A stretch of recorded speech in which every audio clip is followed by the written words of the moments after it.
Welcome Inside Appalachia. I'm Mason Adams. Today, we'll hear about a farm in Bethlehem, Pennsylvania that can grow on 1 acre what other farms grow on 100 acres. And so what we're building now is the next generation network of farms close to the communities that we serve, close to the cities, and we're building what is the future farms going to look like that will also feed these cities. We'll also hear about a podcast that explores a mysterious disappearance amid the Back to the Land movement of the 1970s and 80s. You have to be very careful. You don't want to falsely accuse someone. And we'll hear about a team of scientists that found dozens of new millipedes across Appalachia. They named one species after a pop star. And so I've been a fan of Taylor Swift's music for a while now, and when I started my PhD, I thought, if we find enough species, it'd be fun to name one after her. You'll hear these stories and more this week inside Appalachia.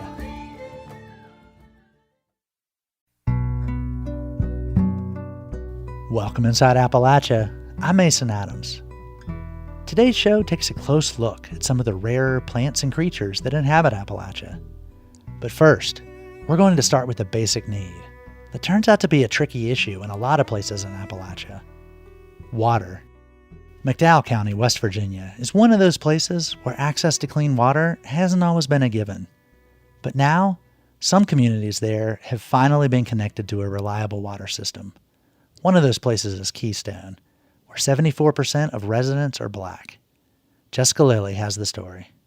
For more than a decade, residents of Keystone have endured a boil water advisory. That's if they were able to get water at all.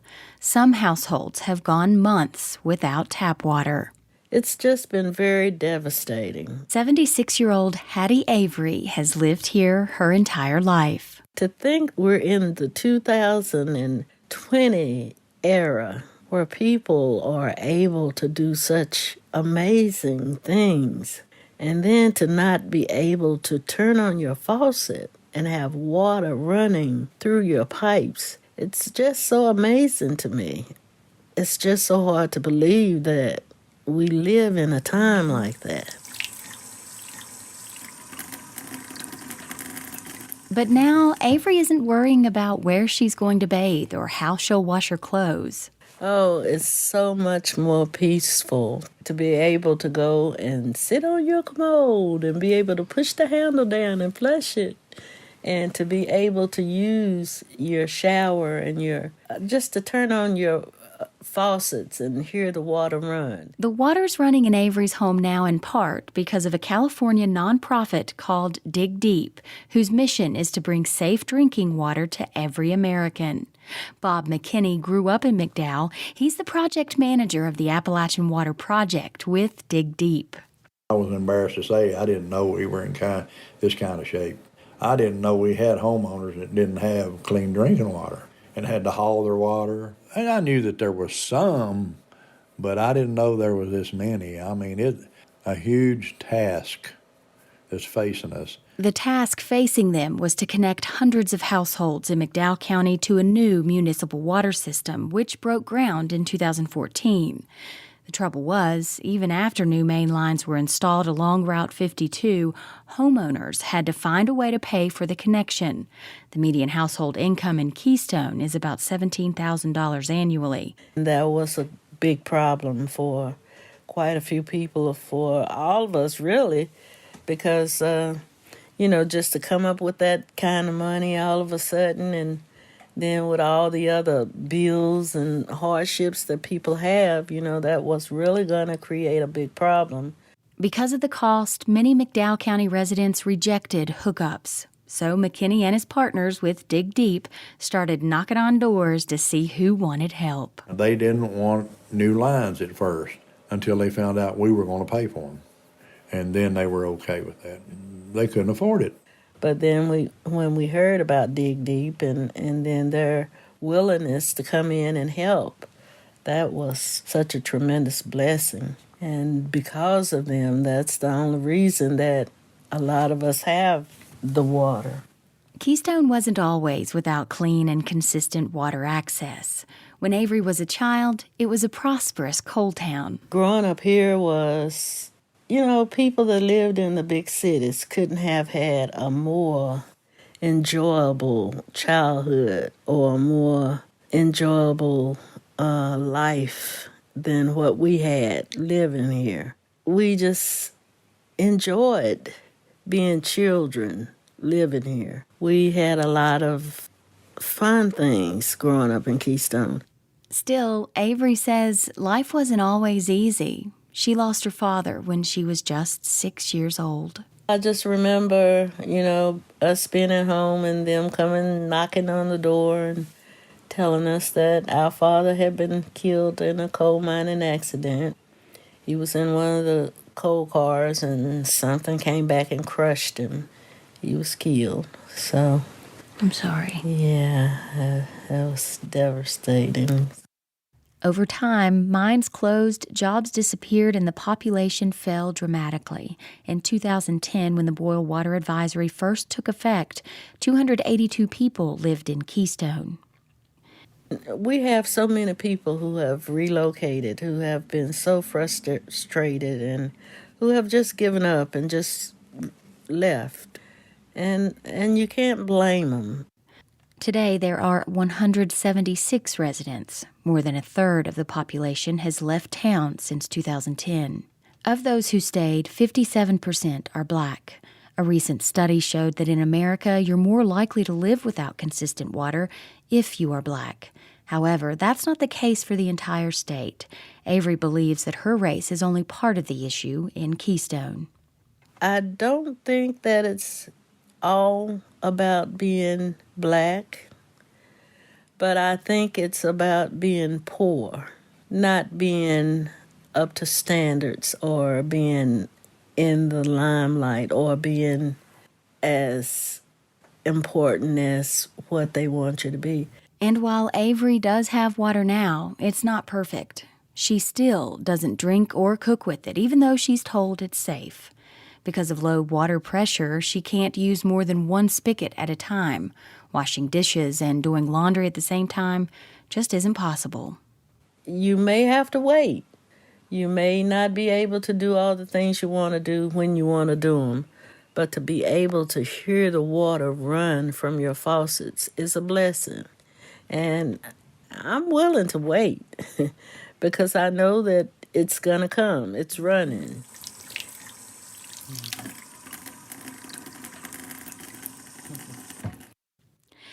For Inside Appalachia, I'm Jessica Lilly in Keystone.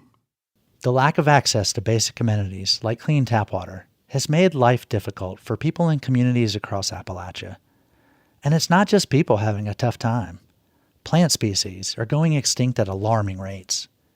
Researchers are trying to save one native plant found only in the Appalachian Mountains from that same fate.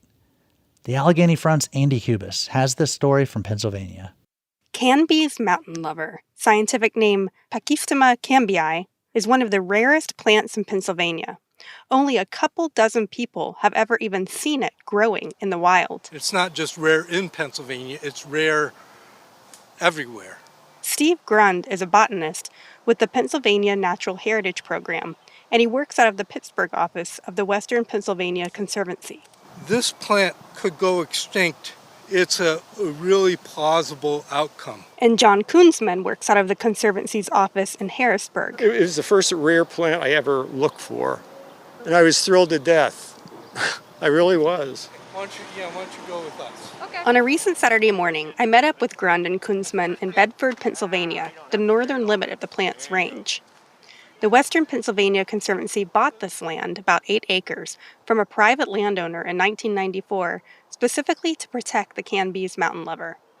The plant is in danger because of an insect called a scale. It sucks nutrients from the plant, including water. Grund explains the insect is here because of an invasive vine called the Asian bittersweet that serves as its host. It's a terrible weed. It's particularly bad in this area.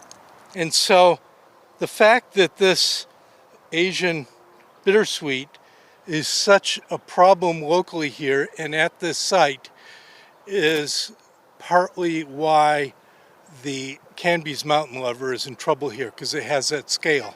Oh, you guys are going to need some of this. The botanists grabbed their weapon for this mission, a highly refined oil mixed with water loaded up in a squirt bottle. It basically suffocates the scales. When they hatch from the egg, they're in a form called crawlers, and that's the only time in their life that they move. And while they're in that stage, they're vulnerable to this oil. We walk several hundred yards uphill and into the edge of the forest. We would call this a rocky wooded calcareous woods for a fancy name, or just a rocky wooded limestone woods. When we get out there, I'll just drop this off the top. Pretty soon we are up on a limestone cliff. It's about a 50-foot drop down. It looks like the sort of place you'd find rock climbers. There are pink flags scattered around, marking where the Camby's mountain lover is growing. So that flag marked where we started treating last time. It'd be very easy to walk right past it and never know you were so close to something so rare. So here's the plant. It's a little shrub. It can get bigger than this, and it can kind of sprawl out. The plant is evergreen, with little dark green leathery leaves. Soon it will have tiny white flowers. Right now it looks a little bit like rosemary. How rare is this plant? In Pennsylvania, we have 3 sites. This one, then there's one in the state park, Shawnee State Park. Then there's one on private land. Botanists believe that there are fewer than 70 genetically distinct plants throughout its entire range, which extends as far south as Tennessee. This is an Appalachian endemic. It only grows in limestone outcrops. I can't say it's impossible that there are undiscovered populations, but we know better than we do for most plants. Let's see if we can find any crawlers on this plant here. Grun gets down on the forest floor to get to work. He's perched on the edge of the limestone cliff. It's slightly terrifying. He puts on gloves to protect his hands and then sprays the plant with the oil. Could you hand me my sprayer, please? Next, he gets out a tiny bright yellow notebook and magnifying glass that he wears around his neck. They're very, very tiny.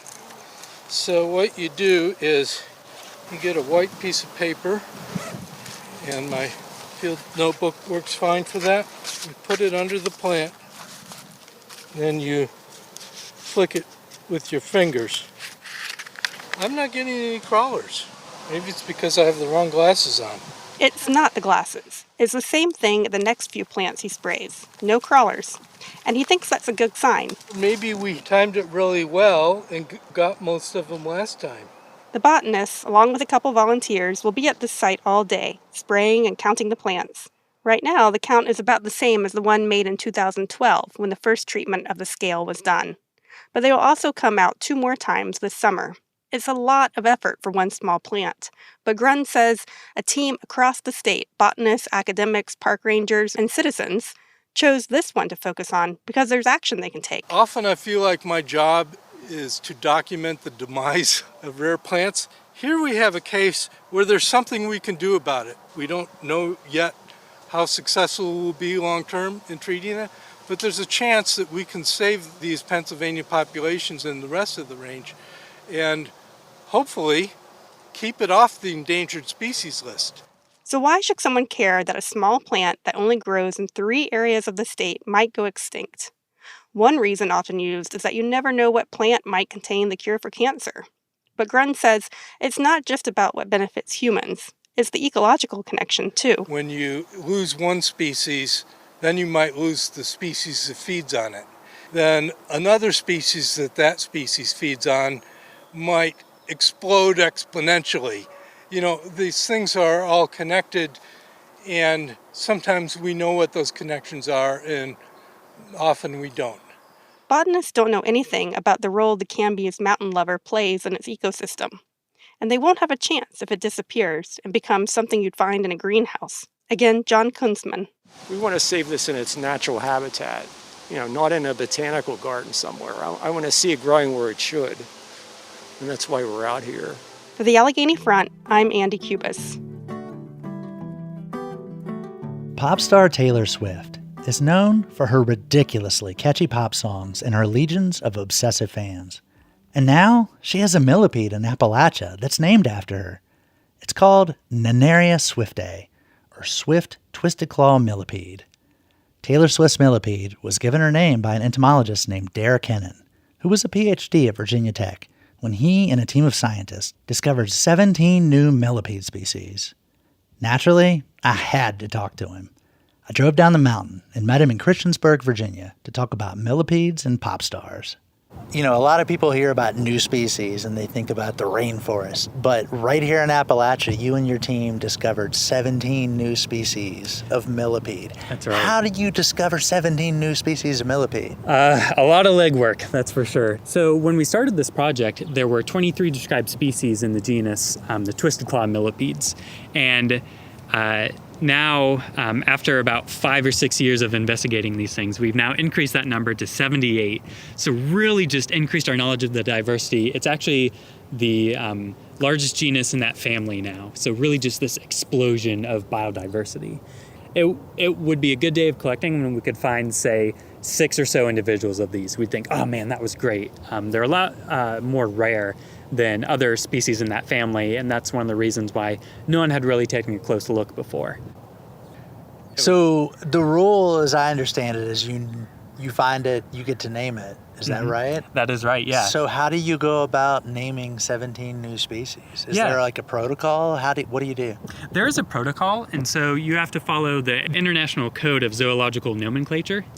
There aren't really a lot of stipulations. You can't name anything offensive, but generally a pretty free reign. And so in total, we named over 50 new species of these millipedes. So we had a lot to work from, and we pulled names from different things. So sometimes we chose the morphology, sometimes kind of the geographical area that we found it.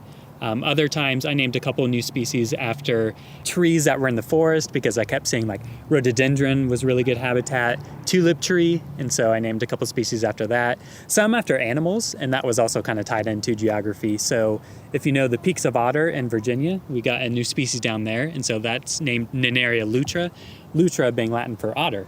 How did you name one after Taylor Swift? Yeah, so another fun thing you can do is name species after people. And so I've been a fan of Taylor Swift's music for a while now, and when I started my PhD, I thought, you know, if we find enough species, it'd be fun to name one after her.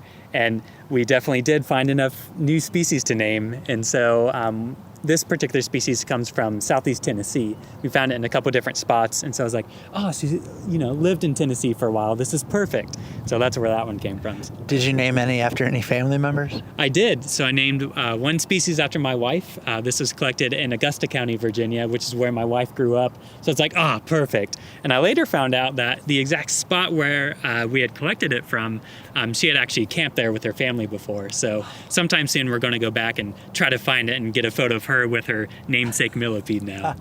Do you mind saying the name of that millipede? Yeah, so that's Nenaria marianae, named after my wife Marion, and really just in appreciation of her loving support and above all else patience for me, because I don't think we've ever gone on a hike where I didn't stop to look for bugs, and she's never complained about that. In the millipede scientist community, are you like a rock star now? I don't think there are any rock stars in the millipede scientist community. Are you the Taylor Swift of the millipede scientist community? No, I could never claim that title. But it's actually a great time to get into millipedes, and there are a lot of people, both formal scientists as well as interested hobbyists and other just nature enthusiasts who are getting into millipedes more now. The advent of the internet and photo sharing sites like iNaturalist has really been able to show people just how beautiful and charismatic these creatures are. Do you have any tips for our listeners who may be interested, in exploring the insects and animals around their house, especially kids? Do you have some tips? Move slowly and just stay curious. If you see a rock or a log or a pile of leaves, flip it over. I use a little garden claw that costs less than $10, so it's a very accessible hobby. You don't really need a lot of equipment for it, and really just if you just see, anytime I see a patch of trees, I'm always thinking, I wonder what bugs are in there. When can I get in there to check it out? So it really is all around. If you can just find any natural area, even just around a building or around your house, you're likely to find bugs, spiders, millipedes, kind of whatever else, and you're probably going to be surprised by the diversity that's all around you.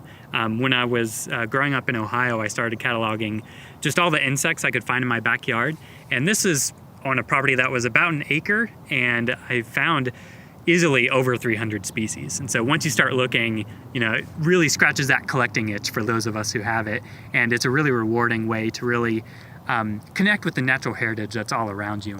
when you can place a name on something, you start to care a lot more about it, and you can really understand our place in the world as well. And I think that's really powerful. I say I'm too late.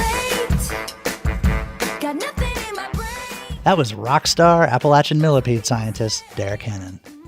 You can see photos of some of these newly discovered species of millipedes on our website. That's wvpublic.org. Coming up, we'll hear a tall tale about another kind of creepy crawly, the Goliath bird-eating spider. People say, but I keep cruising. Can't stop, won't stop. That's after a break. I'm Mason Adams. You're Inside Appalachia. In my mind saying it's gonna be alright. 'Cause the players gonna play. Support for Inside Appalachia is provided by Concord University in Athens, West Virginia. With career-focused liberal arts education in more than 80 degrees and programs to pursue various career options, not just a single job. More at concord.edu. If you've never heard of the West Virginia Liars Contest, it's good old Appalachian tall tale telling, where what's told ranges from cringeworthy to hilarious. This year's winner was Callie Hall from Putnam County, with a story that's some of both. So, when I was a kid, it seemed like the question that was on everyone's mind was, what is your favorite animal? I mean, it was an easy way to spice up the playground banner. You have your cat versus dog people, you have your lions, tigers, and bears, oh my kind of people, but my opinion was kind of a hot take. You see, I am a very big fan of bugs. And I mean, it's not that uncommon if you're a fan of butterflies or if you were a fan of ladybugs, but what you gotta understand is that I am a big fan of spiders. And not just the little ones either, the big ones. When I was 4, I got my first tarantula, and by the time I was 6, there was nothing I wanted more in this world than a Goliath bird-eating spider. Because a fun fact about the Goliath bird-eating spider is that they are the largest spiders in the world. The female Goliath bird-eating spider can grow up to be 11 inches long and weighs up to 6 ounces. Now, I mean, the male spider is the size of a quarter and weighs an ounce, but I don't hold it against him. And so, on my 6th birthday, my mom drove me up to Ohio where we went to a breeder's, and I got 1 female spider and 1 male.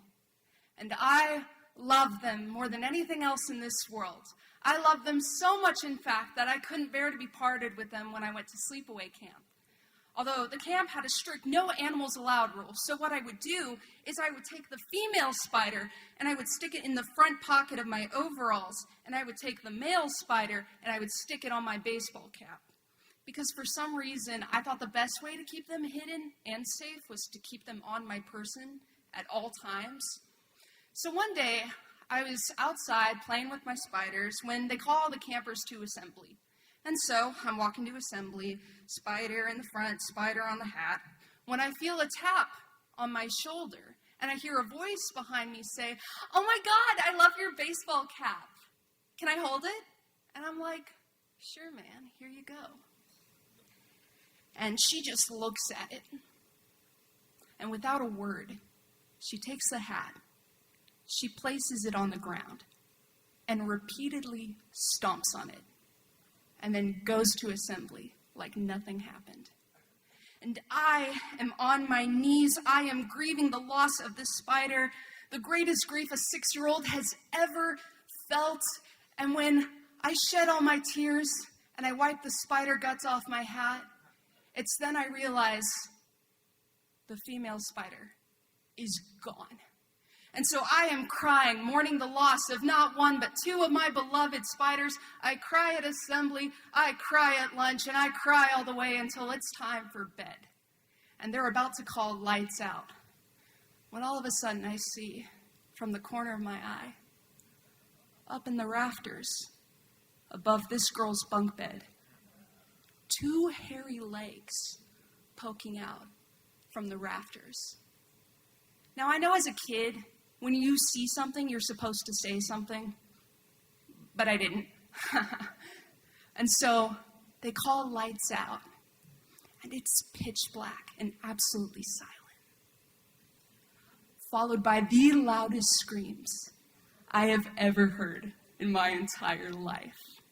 Because you see, They'll tell you the Goliath bird-eating spider is the largest spider in the world. But what they don't tell you is that they're also the most vengeful.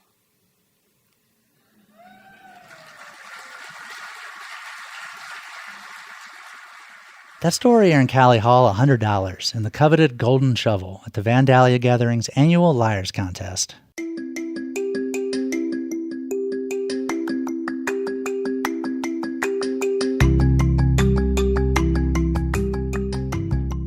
Marcia Ferber's disappearance in 1988 has puzzled the community around Morgantown, West Virginia for decades. Ferber moved there from New Jersey in the late 70s and became a fixture. She established a pair of clubs and the Mountain People's Co-op. Then, in April of 1988, she vanished. A new podcast titled I Was Never There aims to shed new light on the disappearance and on the Back to the Land movement that provides the story's backdrop. The podcast was created by a mother and daughter, Karen and Jamie Zellermeyer. Reporter Chris Schultz recently sat down with them to learn more. Jamie and Karen, thank you both so much for sitting down to speak with me today. Explain to our listeners what I Was Never There is. Karen, why don't you start us off? Well, it's the story of Marcia Ferber, who disappeared in 1988. So it is a true crime podcast, but it's much more than true crime. It's my story and Jamie's story. It's the story of 1970s and 80s in West Virginia and the movement of people who were looking to create an alternative life through the Back to the Land movement and then creating alternative businesses, co-ops. And Marcia was an entrepreneur, so she established cooperative houses called the Earth House, and she established the Underground Railroad and the Dry House. So it really is a very rich, full story of that time period. And then she disappeared. And what happened? Jamie, what can you add to that? For many years, I have been wanting to tell the story of the time and place, which was West Virginia in the 1970s and 80s. We realized that it was hard to just tell our story without telling Marcia's story and vice versa, because they were so interconnected. My mom had worked at the bar. My dad is on the police report as her attorney when she disappeared. The podcast, I think, is the story of a disappearance. And it is also the story of a time and a place, which was this glorious time in West Virginia in the 1970s. Karen, why tell this story now after more than 30 years? You know, Jamie is actually the one who's best positioned to tell that story. We've had a long interest in wanting to tell the story of that time and place in West Virginia. And she knew what a devastating experience it was that she went missing, and had just how hard it was for many of us to find closure. Jamie, why did you want to tell this story now?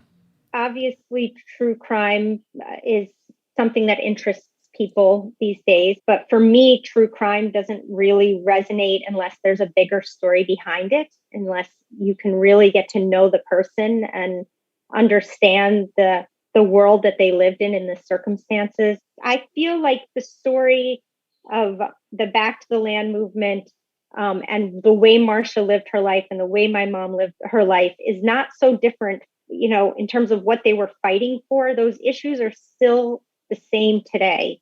So I felt like the story was very contemporary and that there was a lot for us to look at in terms of what they were doing back in the 70s and 80s and how that would translate to today.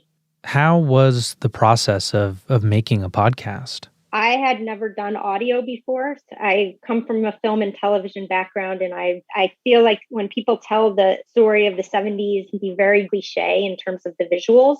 So I loved the idea of doing it without visuals. The true crime part was pretty intense. We worked closely with the Morgantown Police Department. That was not something that I had experience with in terms of you have to be very careful. You don't want to falsely accuse someone. You want to make sure you're getting your facts right. So it was, a new process for me, but how lucky to be able to do something new and to do it as a mother-daughter. Karen, what about for you?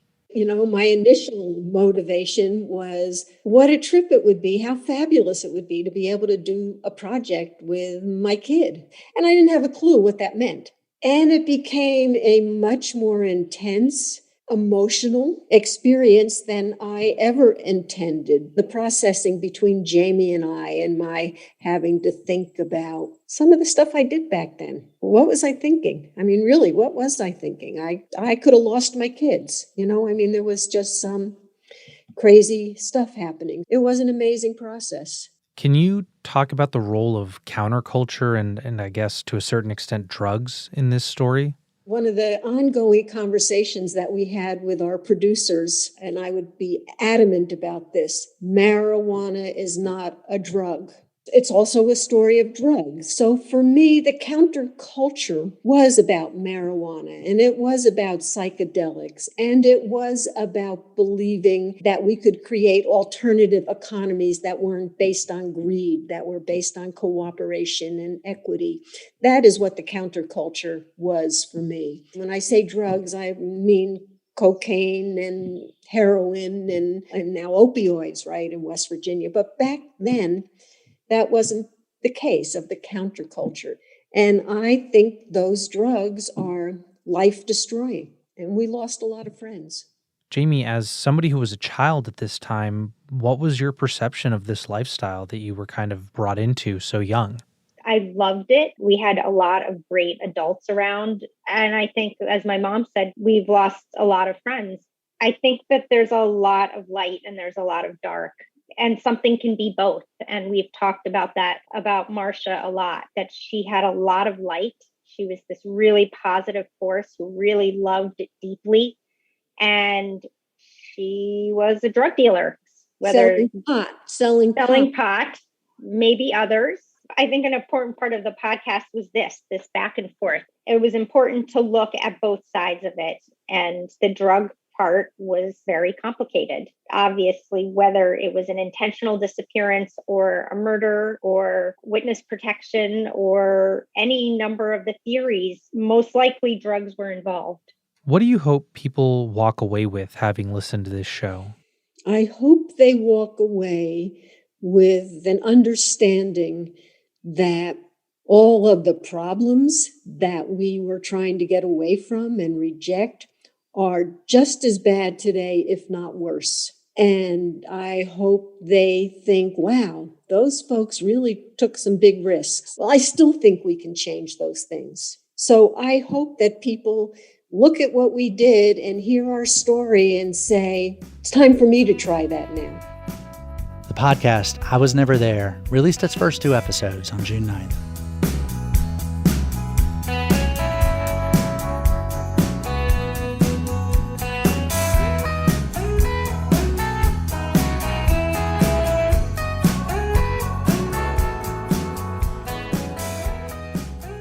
Supply chain disruptions and inflation have a lot of people thinking about where their food comes from and if they can get it from closer to home. In Bethlehem, Pennsylvania, something called a vertical farm may represent a way to balance growing demand for local food with less land. WDIY's Marcy Lightwood has more. Bowery Farming has just opened its 3rd Bowery food production farm, which grows the amount of food on about 1 acre, which would take 100 acres of traditional farmland to produce. It is being done on brownfield land where industrial processes related to Bethlehem steel took place decades ago. Last week, state and local officials gathered to celebrate the opening, including Pennsylvania Governor Tom Wolf, Northampton County Executive Lamont McClure, and Bethlehem Mayor J. William Reynolds. Governor Wolf spoke at the event, welcoming Bowery to Pennsylvania, and noted that agriculture is a priority in Pennsylvania in this vertical farm in Bethlehem. A lot of the innovations that have come through agriculture have come through Pennsylvania, and the biggest industry in Pennsylvania is agriculture. So we're really proud of that heritage, but what we're proudest of is the innovation and the new thinking that's going on. Mayor Reynolds said bringing Bowery to Bethlehem was a cooperative effort and is emblematic of a changing city. It's an amazing thing, and it is another step forward as we talk about sustainability, as we talk about our climate action plan here in the city of Bethlehem. This is not the Bethlehem that I grew up in, or it's not the Lehigh Valley that existed 10, 20, 30, 40 years ago. Bowery executive Irving Fain spoke to the world's need for the innovative agricultural technology that Bowery exemplifies. And so what we're building now is the next generation network of farms close to the communities that we serve, close to the cities, and we're building what is the future farms going to look like that will also feed these cities. You know, when you look at climate change and you look at agriculture's interaction, we take 70% of the world's water with agriculture every year. The traditional agricultural system puts down about 1 billion pounds of pesticides annually in the US and about 6 billion pounds globally. And about 1/3 of our global greenhouse gas emissions come from the broader food system. We are firm believers that wherever food is needed, we can grow it. Attendees at the event were invited to tour the facility. Katie Sewell, Chief Commercial Officer of Bowery Bethlehem, led us through huge rooms filled with trays of plants, from seedlings to ready-to-market greens and herbs. The aroma of the herbs filled the enormous space. And then we will walk the entirety of the farm, the entirety of our supply chain, from seeding to packaging in this space. Sewell said much of the lettuce sold in the United States is grown in California, which means those of us in the East seldom get greens that are truly fresh. Again, you think about it, 90% of our lettuce comes from California. You can't walk that supply chain. You lose transparency in that supply chain. Bowery has the ability to grow, harvest, package, and ship all in one location, close to 50 million people. We can grow food all year round, consistently, reliably, 365 days of the year, independent of weather and seasonality. So it's consistent. We use a tiny fraction of water compared to traditional agriculture. This is pesticide-free food, agrochemical-free food, and it's powered by 100% renewable energy here in Bethlehem as well. The new vertical farm will create and retain at least 70 full-time jobs and help feed people within a 200-mile radius of the building, according to the governor's office. Wolf said overall, agriculture is a $132 billion industry in Pennsylvania. He said Bowery received more than $400,000 in grant money and tax credits from the state government for the new Bethlehem facility. Wolf added that the company has pledged to invest $32 million into the project and called it part of the Lehigh Valley's economic revitalization. But what you see back here, you turned a brownfield into something that can serve, 50 million people a year. And I was proud to support this project. The governor's action team was, but you did it. You've done this. For WDIY News, I'm Marcy Lightwood. Several weeks ago, we heard about a business that intentionally seeks out and hires people at risk or in recovery to work at a combination farm, cafe, and bakery. Now, Tammy Jordan, the founder of Fruits of Labor, is helping other businesses create work environments that are recovery-friendly. She helped create a program called Communities of Healing. Reporter Jessica Lilly brings us a story about one business that's using the program, Appalachian Furnishings in Wyoming County. One of the businesses that took part in the program is Appalachian Furnishings. On a recent weekday, owner Chris Adams was busy working on a custom order for a local school. You have to pardon the mess. No, it's actually quite impressive for a wood shop. Come on now. I don't have much in the line of furniture that we've got finished. These are going to be trophy cases eventually, all of this. Adams expanded his growing business in 2020, moving it from his basement to this shop. That's also when he decided to enroll in Communities of Healing. He spent 14 weeks learning alongside other businesses how to create a workplace that incorporates the social enterprise. Adams learned that before he could employ those in recovery, he had to have a solid business. The social enterprise part of it can only be successful if the business is successful. Since Adams completed the program, 6 people have worked in the shop as part of their recovery. One guy that worked, he completed his recovery program, and because he was working here and because he had secured a job, that helped him get his child back into the home with him and his wife. Even though he didn't stay here, it was still a win because he got his little boy back, he got a job close to home, and still to this day, as far as I know, he's doing good. Not every story ends that way. Adams says some relapsed, overdosed, and passed away. The latest employee in training at Appalachian Furnishings is Chris Puckett. He's here as part of his recovery from substance use disorder. It's been about a year since he realized he needed help. Kind of wigged out on my family due to the sleep deprivation and the psychosis from extended use and all that. So it landed me in the hospital and landed me in rehab. I decided that was enough. Turn my life around.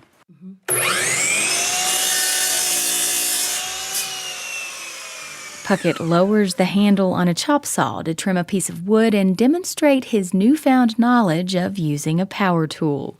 But that's not all he's learned. Material selection, wood burning, dimensioning, taught me how to take the raw lumber that we have and dimension it, turn it into what you need to build the furniture that you're tasked with building.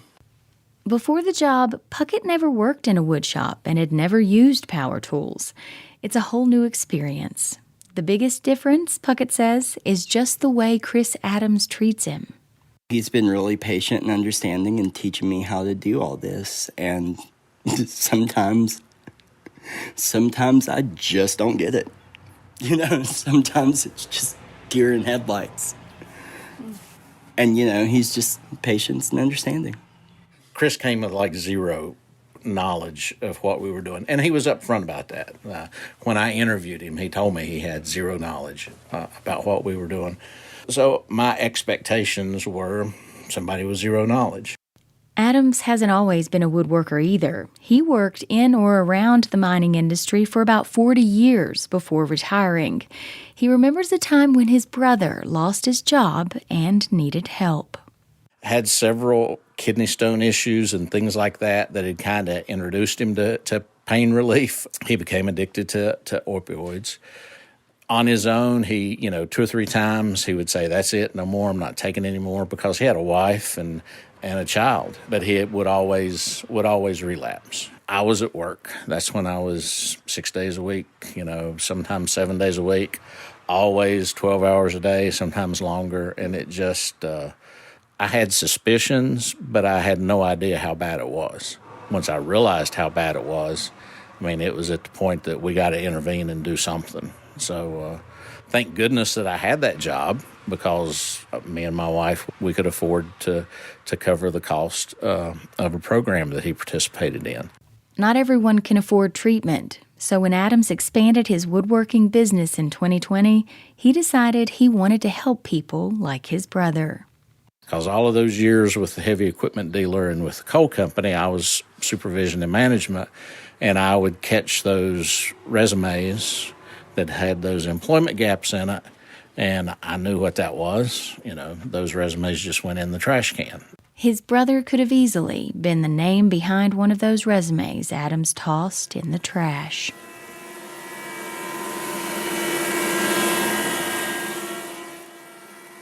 For Chris Puckett, the job training is helping him to find hope and healing, something he wants to share with the community.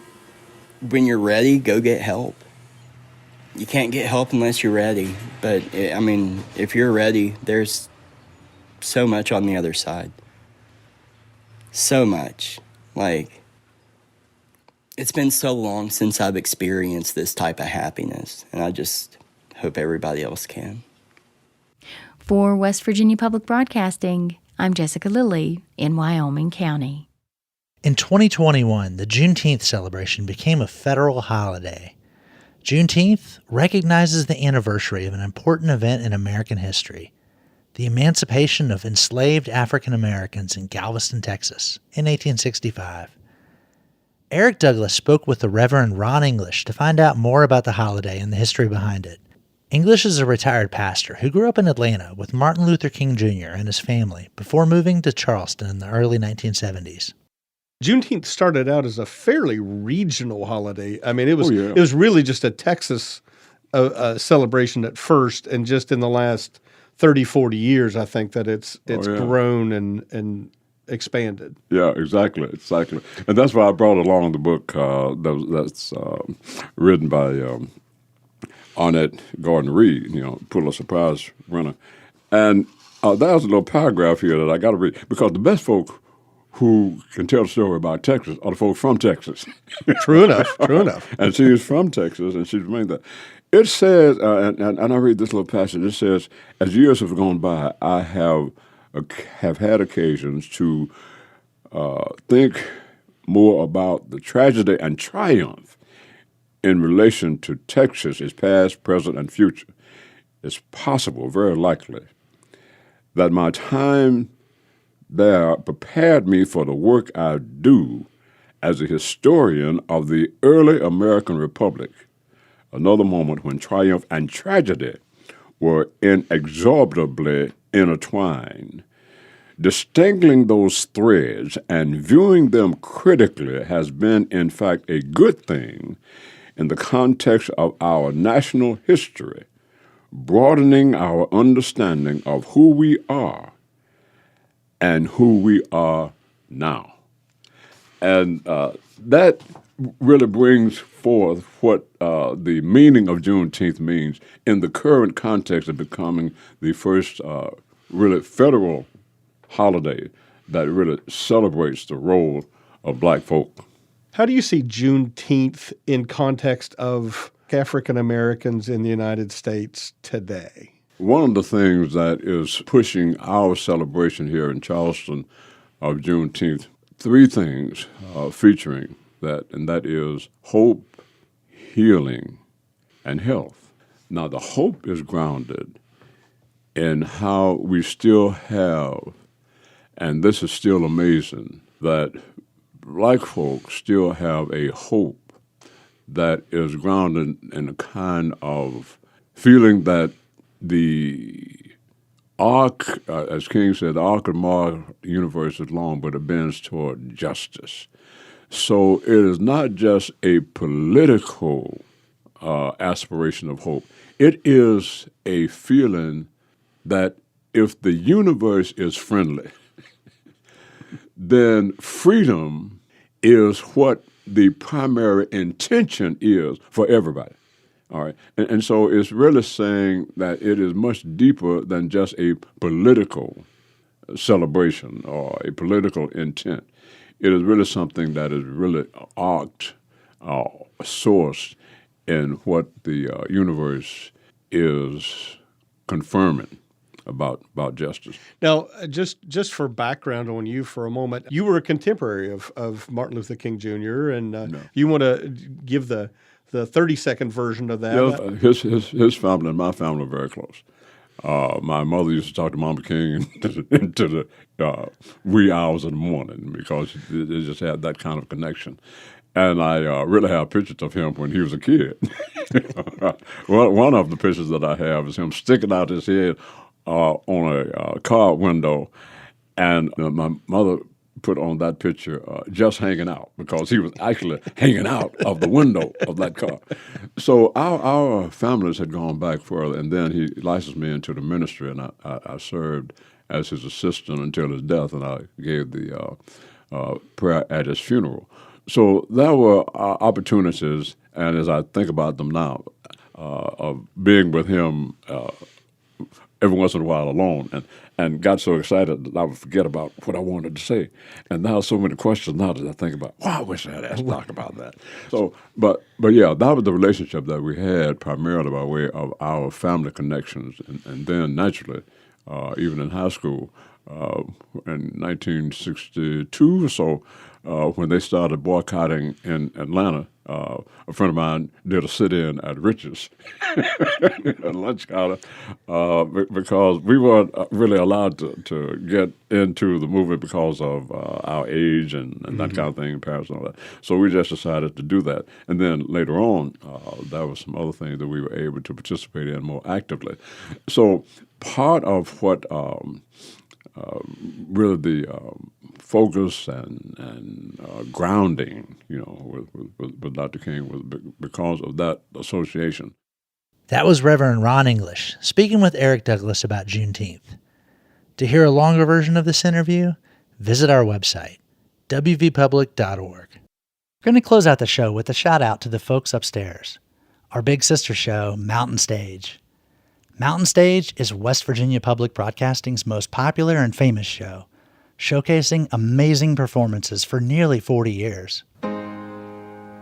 There's a spring. Mountain Stage is West Virginia Public Broadcasting's most popular and famous show, showcasing amazing performances for nearly 40 years. A few weeks ago, West Virginia Culture and History curator Randall Reed Smith presented a Vandalia Award to co-founder and longtime host Larry Gross and executive producer Adam Harris. Whereas Mountain Stage has been West Virginia's premier live music radio performance since 1983, and I always like to say the best calling card for the state of West Virginia.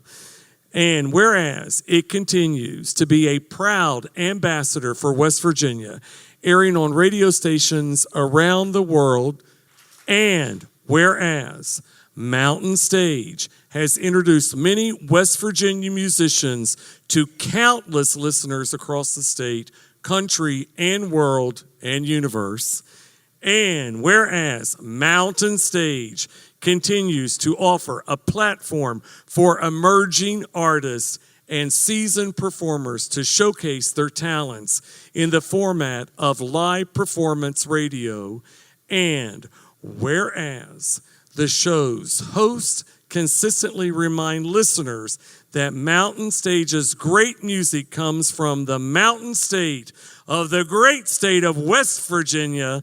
Therefore, I, by the authority vested in me to foster the preservation of West Virginia's traditional culture, do present to the Mountain Stage Radio Band the Vandalia Award for the year 2022, signed by yours truly. Congratulations, Larry. Congratulations, Adam. Give him a big hand. This is a wonderful thing. It's a great honor, and it was a surprise to us. I went to look at our roles. You know, we've had a lot of people on the show, and as you know, we do, as Randall said, we present a lot of kinds of music. We've had well over 200 West Virginians perform on Mountain Stage, and half of those have been traditional players. And I looked it up, and actually 16 of the previous award winners of this Vandalia Award have performed on Mountain Stage. And nothing makes us happier than to present that kind of music to all the people that listen. We have now between 250 and 300,000 people that hear every Mountain Stage show. This first song I've heard many times by many different people here and elsewhere.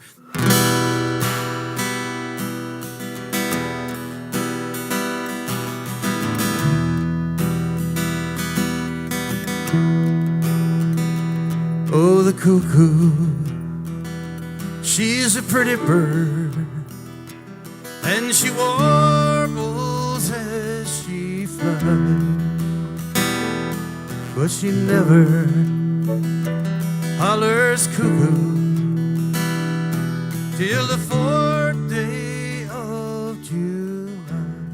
Congratulations to the folks at Mountain Stage, which is coming up on its 1000th episode. Mountain Stage, like Inside Appalachia, is a production of West Virginia Public Broadcasting. Have a story about Appalachia you think we should hear?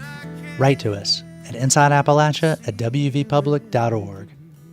Or you can find us at West Virginia Public Broadcasting on Facebook or at WV Public on Instagram. I'm Mason Adams. Till next time, thanks for joining us as we journey throughout Appalachia.